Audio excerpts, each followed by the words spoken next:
réponses. La population attend des réponses. Il y a une ambiance anxiogène qui est dans le pays, dans l'Europe, dans le monde, et on n'a pas de réponse. On ne sait rien. On nous donne que des chiffres tous les soirs.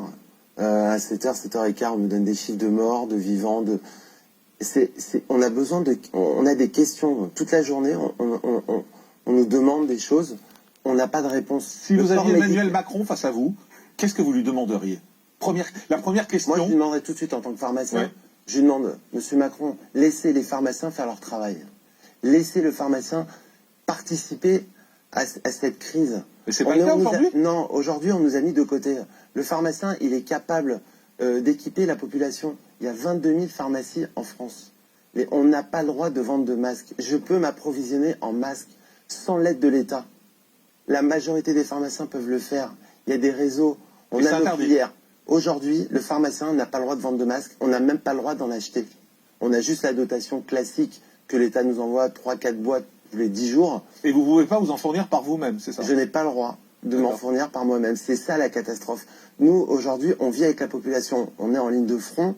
On est face à une population qui nous demande des masques toute la journée. La question majeure en pharmacie, c'est est-ce que vous avez des masques? Je ne peux pas leur en donner. Qu'est-ce qu'on fait? L'État nous a mis un décret comme quoi on n'avait plus le droit de vendre de masques. Mais je ne demande pas de l'aide de l'État pour ça. Nous, les pharmaciens, on est capable d'acheter. On a nos filières d'approvisionnement. On nous propose des masques toute la journée. Et il faut savoir qu'il n'y a pas de rupture de masques. Hors de prix? Pas du tout. Un prix classique du marché. Le prix classique du marché. Un masque aujourd'hui, ça vaut à l'achat peut-être en Chine, un peu plus de 50 centimes. Excusez-moi Bruno Fellouche, je comprends rien à ce que vous êtes en train de me dire. Ça fait 3 semaines qu'on nous dit partout qu'il n'y a pas de masque, qu'on n'en trouve pas, etc. Vous arrivez sur ce plateau et vous dites, mais moi des masques, j'en ai quand vous voulez. Quand vous voulez, j'ai des masques. Va pas, oui, il y a des grandes entreprises aujourd'hui en France qui ont réclamé de pouvoir acheter des masques. Ils les ont eus. Il y a des transporteurs qui amènent des masques en France. Le seul problème, c'est que...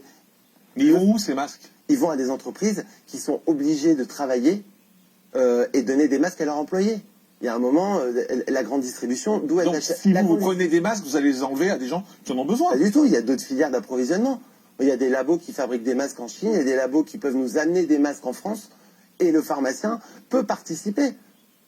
Excusez-moi, c'est le bordel. Excusez-moi, je comprends rien. Non, mais docteur Pérez, excusez-moi, je comprends rien à cette histoire. Il y en a ou il n'y en a pas des masques? Mais alors, je suis totalement d'accord avec ce qu'il vient de dire. Moi, aujourd'hui, vous savez, je suis journaliste médical, mais aujourd'hui, je reçois des SMS qui m'expliquent que je peux acheter des masques, qu'on connaît les filières, qu'il existe des producteurs qui sont aux normes européennes. On peut en acheter. Maintenant, pourquoi le gouvernement en achète mais veut les réserver?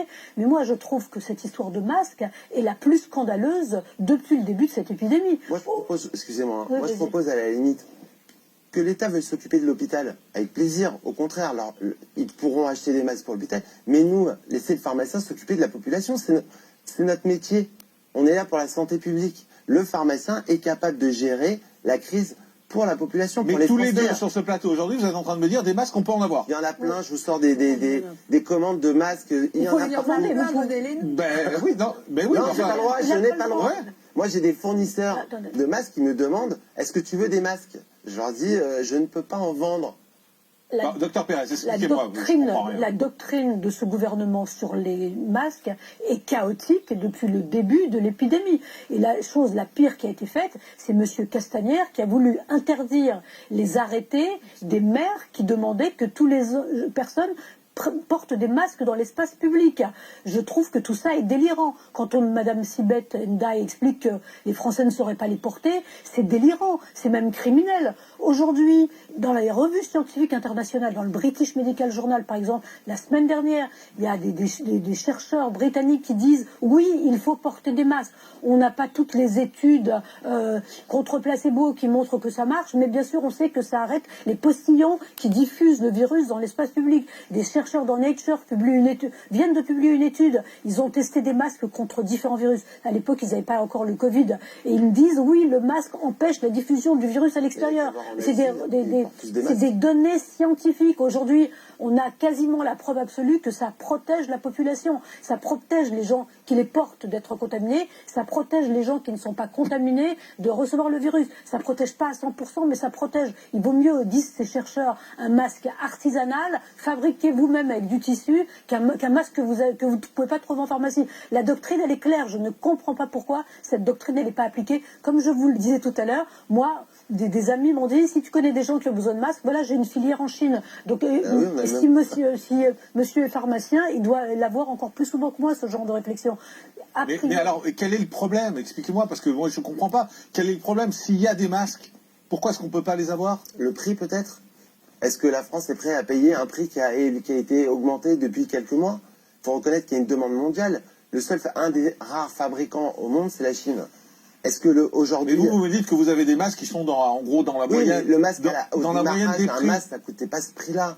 Aujourd'hui, la demande est beaucoup plus importante. Donc le prix du marché a augmenté. Mais quel est le problème? Pourquoi est-ce qu'on vous autorise pas à en avoir? Je comprends pas. Mais je pose la question. Moi, je pose la question à M. Salomon et M. Véran. Pourquoi vous refusez que le pharmacien vende des masques? Laissez-nous